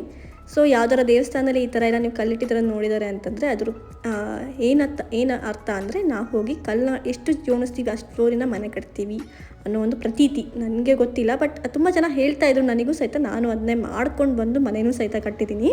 ಈ ಕಟೀಲು ದುರ್ಗಾ ಪರಮೇಶ್ವರ ದೇವಸ್ಥಾನ ಒಂಥರ ದೈವಿಕ ರೂಪ ಅಂತಲೇ ಹೇಳ್ಬೋದು. ಯಾಕಂದರೆ ನದಿ, ಪ್ರಕೃತಿ ಮತ್ತು ದೇವರು ಎಲ್ಲರೂ ಒಂದೇ ಜಾಗದಲ್ಲಿ ನಿಮಗೆ ಒಂದು ಸಿಗುವಂಥ ಒಂದು ಅಪರೂಪದ ಕ್ಷೇತ್ರ ಅಂತಲೇ ಹೇಳ್ಬೋದು. ನಾವು ಅಲ್ಲೇ ಒಂದು ಸ್ಯಾರಿ ಕೌಂಟರಲ್ಲಿ ಸ್ಯಾರಿ ತೊಗೊಂಡ್ಬಿಟ್ಟು ದೇವರಿಗೆ ಅರ್ಪಿಸ್ಬಿಟ್ಟು ಹೋಗ್ತಾ ಇರೋದು. ಅಂದರೆ ನಾನು ಎಷ್ಟೋ ವರ್ಷ ಅಂದರೆ ಸಣ್ಣಕ್ಕಿರ್ತಾ ಬಂದು ಅವಳು ಇವತ್ತೇ ಈ ದೇವರ ದರ್ಶನಕ್ಕೆ ಮತ್ತೆ ಬಂದಿರೋದು. ಆ ಒಂದು ಪುಣ್ಯಕ್ಕೆ ನಾನು ದೇವರಿಗೆ ಸೀರೆ ಅರ್ಪಿಸ್ಬಿಟ್ಟು, ಉಡಿ ಮತ್ತು ಸೀರೆನ ಅರ್ಪಿಸ್ಬಿಟ್ಟು ಹೋಗ್ತಾ ಇರೋದು. ಇನ್ನು ನಾವಿಲ್ಲಿಂದ ಸೀದಾ ಸಾಗರಕ್ಕೆ ಹೋಗೋಣ ಅಂತ ಅಂದ್ಕೊಂಡ್ವಿ. ಬಟ್ ಆನ್ ದ ವೇ ಅಂದರೆ ಕಟೀಲಿಂದ ತುಂಬ ಸಮೀಪದಲ್ಲೇ ನಮಗೆ ಬೀಚ್ ಸಿಗೋದ್ರಿಂದ ನನ್ನ ಮಗಳಿಗೆ ಎಲ್ಲ ದೇವಸ್ಥಾನಗಳನ್ನ ಕರ್ಕೊಬಂದ್ರೆ ಅವಳಿಗೆ ಒಂದು ಗಿಫ್ಟ್ ಕೊಡಬೇಕು ಅಂತ ಅನ್ನಿಸ್ತು. ಯಾಕಂದರೆ ಅವಳು ಇಷ್ಟೊಂದು ಶಾಂತವಾಗಿ ತುಂಬ ಚೆನ್ನಾಗಿ ಅಲ್ಲದೇನೆ ನಾವು ಹೇಳಿದ ಮಾತು ಕೇಳಿಕೊಂಡು ಬಂದಿರೋದ್ರಿಂದ ಅವಳಿಗೂ ಮನಸ್ಸಿಗೆ ಸಮಾಧಾನ ಆಗಬೇಕು. ಬರೀ ದೇವ್ರ ದರ್ಶನ ಅಂತಲೇ ಮಾಡ್ಕೊಂಬಂದರೆ ಮಕ್ಕಳಿಗೆ ಬೇಜಾರಾಗುತ್ತೆ ಅಂತ ಸ್ವಲ್ಪ ಬೀಚಲ್ಲಿ ಆಟ ಆಡಿಸಿದ್ರೆ ಅವಳಿಗೂ ತುಂಬ ದಿನದಿಂದ ಕೇಳ್ತಿದ್ಲು ಬೀಚ್ ಆಟ ಆಡಬೇಕು ಅಂತ. ಸೊ ಹಾಗಾಗಿ ಬೀಚಲ್ಲಿ ಸ್ವಲ್ಪ ಹೊತ್ತು ಅವಳಿಗೆ ಆಟ ಆಡೋಣ ಅಂತ ಒಂದು ½ an hour ನಿಲ್ಲಿಸ್ಬಿಟ್ಟು ಬೀಚಲ್ಲಿ ಆಟ ಆಡಿಸ್ತಾ ಇರೋದು. ಇದು ಬೀಚು ಕಾಪು ಬೀಚು ಅಂತ ಹೇಳ್ಕೊಂಡು. ಈ ಬೀಚಲ್ಲಿ ಲೈಟ್ ಹೌಸ್ ಕೂಡ ಇದೆ ಮತ್ತು ಸನ್ಸೆಟ್ಟು ತುಂಬ ಚೆನ್ನಾಗಿ ಕಾಣಿಸುತ್ತೆ. ಈ ಕಾಪು ಬೀಚ್ ಅನ್ನೋದು ಉಡುಪಿಯಿಂದ ಸುಮಾರು 15 ಕಿಲೋಮೀಟ್ರ್ ದೂರದಲ್ಲಿದೆ ಆ್ಯಂಡ್ ಮಂಗಳೂರಿಂದ 40 ಕಿಲೋಮೀಟ್ರ್ ದೂರದಲ್ಲಿದೆ. ಸೊ NH ಅಂದರೆ ಉಡುಪಿ ಮತ್ತು ಕಾಪು ಮಧ್ಯದಲ್ಲಿ NH ಮುಖಾಂತರ ನೀವು ಹೋದರೆ ಒಂದು 20 ಮಿನಿಟ್ಸಲ್ಲೇ ನಿಮಗೆ ಈ ಒಂದು ಬೀಚ್ ಸಿಗುತ್ತೆ. ತುಂಬ ಕ್ಲೀನಾಗಿ ತುಂಬ ಬ್ಯೂಟಿಫುಲ್ ಆಗಿದೆ ಅಂತ ಹೇಳ್ಬೋದು. ಬೀಚು ನೋಡ್ಬೋದು, ಹಿಂದ್ಗಡೆ ಲೈಟ್ ಹೌಸ್ ಇದೆ, ಈ ಕಡೆ ಸಮುದ್ರ ಕಲರು ಸಹಿತ ಇಷ್ಟೊಂದು ವೈಟಾಗಿ ಬ್ರೈಟ್ ಆಗಿದೆ, ಕ್ಲೀನ್ ಆಗಿದೆ ಅಂತಲೇ ಹೇಳ್ಬೋದು. ನಾವಿಲ್ಲಿಗೆ ರೀಚ್ ಆಗ್ತಾ 4 ಗಂಟೆ ಆಗಿತ್ತು. ಒಂದು ½ an hour ಆಟ ಆಡೋಣ, ಸ್ವಲ್ಪ ಹೊತ್ತು ಟೈಮ್ ಸ್ಪೆಂಡ್ ಮಾಡೋಣ ಅಂತ ಬೀಚಿಗೆ ಬಂದ್ವಿ. NH ಇಂದ ಜಸ್ಟ್ 5 ಮಿನಿಟ್ಸ್ ಹೊರಗಡೆ ಬಂದ್ರೆ ಈ ಬೀಚ್ ಸಿಕ್ಬಿಡುತ್ತೆ ನಮಗೆ. ಈ ಬೀಚ್ ಮಾತ್ರ ಮಕ್ಕಳಿಗೆ ಆಟ ಆಡಲಿಕ್ಕೆ ಬೆಸ್ಟ್ ಪ್ಲೇಸ್ ಅಂತ ಹೇಳ್ಬೋದು. ಯಾಕಂದರೆ ಇಲ್ಲಿ ಕ್ಯೂಟಾಗಿ ಲೈಟ್ ಹೌಸ್ ಸಹಿತ ಇರುತ್ತೆ ಆ್ಯಂಡ್ ಬೀಚ್ ತುಂಬ ಕ್ಲೀನ್ ಇದೆ. ಅದ್ರ ಜೊತೆಗೆ ಮಕ್ಕಳಿಗೆ ಎಂಟರ್ಟೈನ್ಮೆಂಟಿಗೆ ಅಂತಲೇ ಅಲ್ಲಿ ಒಂಟೆ ರೈಡ್ ಇದೆ, ಒಂಟೆ ಸಹಿತ ನೀವು ನೋಡ್ಬೋದು. ಮತ್ತು ಅಲ್ಲಿ ಬೈಕಿನ ರೈಡ್ಗಳಿದೆ. ಸೊ ಇದು ಒಂಟೆ ಬೈಕು ಅಷ್ಟೇ ಅಲ್ಲದೆ ಅಲ್ಲಿ ಏನು ಆಟಾಡಲಿಕ್ಕೆ ಅಂತಲೇ ಅವರಿಗೆ ಮಕ್ಕಳಿಗೆ ಅಂತ ಒಂದು ಪ್ಲೇ ಗ್ರೌಂಡ್ ಥರನೇ ಮಾಡಿದ್ದಾರೆ. ಸೊ ಬೌನ್ಸಿಂಗ್ ಪ್ಲೇ ಆಗಿರ್ಬೋದು ಮತ್ತು ತಿರುಗುವಂಥದ್ದು ಪ್ಲೇ ಏನಂತಾರೆ ವಿಂಡ್ ವೀಲ್. ಸೊ ಅದೆಲ್ಲದೂ ಸಹಿತ ಇದು ಒಂದೇ ಕಡೆನೇ ಸಹಿತ ಇದೆ. ವಿಚಿತ್ರ ಅನಿಸಿದ್ದು ನನಗೇನೆಂದರೆ ಇಲ್ಲಿ ಚೇರಲ್ಲಿ ಕುತ್ಕೊಂಡಿಕ್ಕೂ ಸಹಿತ 50 ರೂಪಾಯಿ ಕೊಡಬೇಕಂತೆ. ಅದೇ ನನಗೆ ವಿಚಿತ್ರ ಅನಿಸಿರೋದು. ಸೊ ಅಲ್ಲೂ ಸಹಿತ ಬಿಸ್ನೆಸ್ ಮಾಡ್ತಿದ್ದಾರೆ ಬೀಚಲ್ಲಿ ಅಂತ ಅಂದ್ಕೊಂಡೆ. ನೋಡಿ ಬೀಚಲ್ಲಿ ಅಲ್ಲಿ ಆಟಾಡಲಿಕ್ಕೆ ಅಂತ ಎಲ್ಲ ಮಕ್ಕಳಿಗೆ ಚೆನ್ನಾಗಿ ಆಟಾಡೋ ವಸ್ತುಗಳನ್ನ ಇಟ್ಟಿದ್ದಾರೆ. ಸೊ ಮಕ್ಕಳಿಗೆ ಒಳ್ಳೆ ಎಂಟರ್ಟೈನ್ಮೆಂಟ್ ಬೀಚ್ ಅಂತ ಹೇಳ್ಬೋದು. ಇದು ಕಾಪು ಬೀಚ್ ಉಡುಪಿಯಿಂದ ಒಂದು 15 ಕಿಲೋಮೀಟ್ರ್ ದೂರದಲ್ಲಿದೆ. ನನ್ನ ಮಗಳಂತೂ ಫುಲ್ಲು ಖುಷಿಯಾಗಿ ಎಲ್ಲದೂ ಆಟ ಆಡಿದ್ಲು ಈ ಬೀಚಲ್ಲಿರೋವಂಥ ಆಟ ಸಾಮಾನು. ಸೊ ಅವಳಿಗೊಂದು ಖುಷಿ ಕೊಟ್ಟಂಗಾಯಿತು. ಅವಳು ನಮಗೂ ಸಹಿತ ಸಂತೋಷ ಕೊಟ್ಟಿದ್ದಾಳೆ. ಅವಳು ಯಾವುದೇ ರೀತಿಯ ಕಿರಿಕಿರಿ ಮಾಡಿದೆ, ಅಳದೆ, ನಮಗೇನೂ ಒಂಚೂರು ತೊಂದರೆ ಕೊಡಲಿದ್ದಂಗೆ ಎಲ್ಲ ದೇವಸ್ಥಾನಗಳಿಗೂ ಹೋಗಿ ಎಲ್ಲ ದೇವ್ರ ದರ್ಶನ ಆರಾಮ್ಸೆ ಮಾಡಿಕೊಂಡು ಬಂದ್ವಿ. ಸೊ ಇದಾದಮೇಲೆ ನಾವು ಸೀದಾ ಸಾಗರಕ್ಕೆ ಹೋಗಿ ನೈಟ್ 10 ಗಂಟೆ ಅಷ್ಟೊತ್ತಿಗೆ ರೀಚ್ ಆದ್ವಿ. ಸೊ ಇದಾಗಿತ್ತು ನನ್ನ ಒಂದು ಕಂಪ್ಲೀಟ್ ಡಿವೈನ್ ಪಾತ್ ಒಂದು ವ್ಲಾಗು. ಈಶಾ ಹುಟ್ಟಿದ ಮೇಲೆ ನಾನು ಯಾವುದೇ ರೀತಿ ಆಯ್ತು ಧರ್ಮಸ್ಥಳ ಸುಬ್ರಹ್ಮಣ್ಯಕ್ಕೆಲ್ಲ ಹೋಗೇ ಇರಲಿಲ್ಲ ಈ ಒಂದು ಕಡೆ. ಆ್ಯಂಡ್ ಕಟೀಲ್ ದುರ್ಗಾ ಪರಮೇಶ್ವರಿಗಂತೂ ನಾನು ಹೋಗಿರೋದು ಒಂದು 20 ವರ್ಷ ಆದಮೇಲೆ ಅನಿಸುತ್ತೆ. ಯಾಕಂದ್ರೆ ನಾನು 7th ಸ್ಟ್ಯಾಂಡರ್ಡಲ್ಲಿ ಹೋಗಿರೋದು, ನೆಕ್ಸ್ಟ್ ಇವತ್ತೇ ಹೋಗಿರೋದು. ಅದು ಇನ್ನೂ ನನಗೆ ನೆನಪಿತ್ತು, ಅದನ್ನು ನೆನೆಸ್ಕೊಂಡು ಹೋಗಿರೋದು ನಾನು ಅಲ್ಲೇ ಹೋಗಬೇಕು ಅಂತ ಹೇಳ್ಕೊಂಡು. ನಿಮಗೆ ಹೀಗೆ ಸ್ಪಿರಿಚುವಲ್ ವ್ಲಾಗ್ ಇಷ್ಟ ಆಯಿತು ಅಂದರೆ ಕಮೆಂಟ್ ಮಾಡಿ. ನಾನು ಹೀಗೆ ನನಗೆ ಆಗಿರೋವಂಥ ಒಂದು ಪೂಜೆ ಫಲಗಳು ಅದ್ರ ಬಗ್ಗೆ ವಿವರಣೆಯನ್ನು ಹೇಳ್ತಾ ಹೋಗ್ತೀನಿ. ಮತ್ತು ಹೇಗಿತ್ತು ಈ ವ್ಲಾಗು ಕಮೆಂಟ್ ಮಾಡಿ. ಆ್ಯಂಡ್ ಅಷ್ಟೇ ಅಲ್ಲದೆ ಏನಾದರೂ ಡೌಟ್ ಇದ್ರೂ ಕೇಳಿ, ನಾನು ಹೇಳ್ತೀನಿ. ಹೀಗೆ ಇಂಟ್ರೆಸ್ಟಿಂಗ್ ಆಗಿರೋ ರಿಯಲ್ ಸ್ಟೋರಿಗೋಸ್ಕರ ನನ್ನ ಚಾನಲ್ ಈಶಾ ಹೋಮ್ ವ್ಲಾಗ್ಸ್ನ ಸಬ್ಸ್ಕ್ರೈಬ್ ಮಾಡೋದನ್ನ ಮರಿಬೇಡಿ. ಆ್ಯಂಡ್ ಪಕ್ಕಕ್ಕೆ ಇರೋವಂಥ ಬೆಲ್ ಐಕಾನ್ನ ಒತ್ಕೊಳ್ಳಿ, ಸೊ ದಟ್ ನಾನು ಯಾವಾಗೇ ವ್ಲಾಗ್ನ ಅಪ್ಲೋಡ್ ಮಾಡಿರೋ ಸಹಿತ ನಿಮಗೆ ನೋಟಿಫಿಕೇಷನ್ ಬರುತ್ತೆ. Thank you for watching. Bye.